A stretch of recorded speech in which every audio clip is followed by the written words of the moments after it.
আসসালামু আলাইকুম এভরিওয়ান, ঈদ মোবারক। সবাই কেমন আছেন? আই হোপ সবাই ভালো আছেন। আলহামদুলিল্লাহ আমিও ভালো আছি।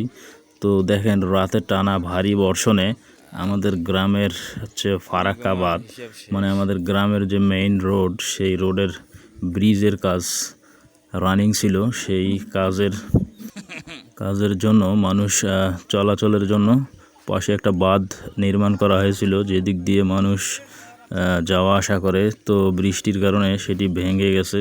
তো দেখেন, সবাই এখানে দেখতে আসছে, অনেক লোক দেখতে আসছে, সবাই দেখতেছে।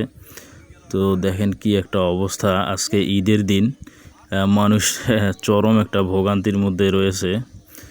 তো এই হচ্ছে আজকে অবস্থা। দেখবেন সারাদিন এই রোডে অনেক লোকজন যাওয়া আসা করে, কিন্তু আজকে বৃষ্টি এবং পানির কারণে সবাই অনেক ভোগান্তির মধ্যে আছে।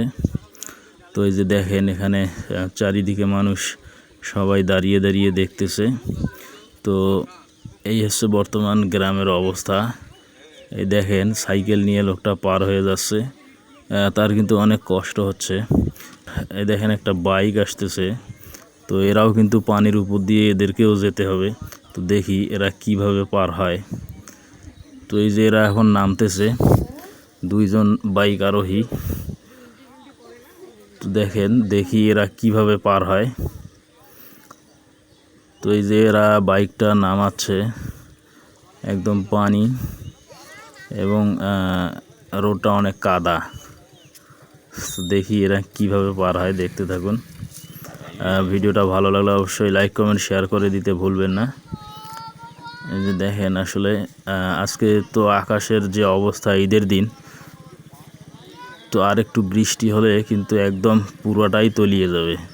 তো এটা পার হওয়ার পরে সামনে আবার আরেকটা ব্রিজ আছে, ওটাও কাজ চলমান। তো সেখানেও কিন্তু একই অবস্থা। তো এই মাঝখানে হচ্ছে প্রায় 3টা কি 4টা গ্রাম হবে, যারা সবাই ভোগান্তির মধ্যে আছে। তো আজকে যদি আবার বৃষ্টিপাত হয়, তাহলে বুঝতেই পারতেছেন কি পরিণাম হবে যারা এই গ্রামের মধ্যে আছে। তো দেখেন, বাইকটা কিন্তু সেখানে আটকে গেছে, তারা কিন্তু বাইকটা আর উঠাইতে পারতেছে না, 3জন ঠেলে ঠেলে উঠাচ্ছে। তো একটু চিন্তা করে দেখুন, আর একটু বৃষ্টি হলে কি অবস্থাটা হবে, মানুষ কতটা কষ্টের মধ্যে পড়ে যাবে। কারণ আজকে ঈদের দিন, সবাই অনেক জায়গায় ঘুরতে যাবে, এখানে সেখানে কত জায়গায় যাবে, কিন্তু রাস্তার যে দশা, কিভাবে যাবে। তো সবাই ভালো থাকবেন, সুস্থ থাকবেন। ভিডিওটা লাইক কমেন্ট শেয়ার করে দিন। আবারও Eid Mubarak. Thank you so much for watching this video.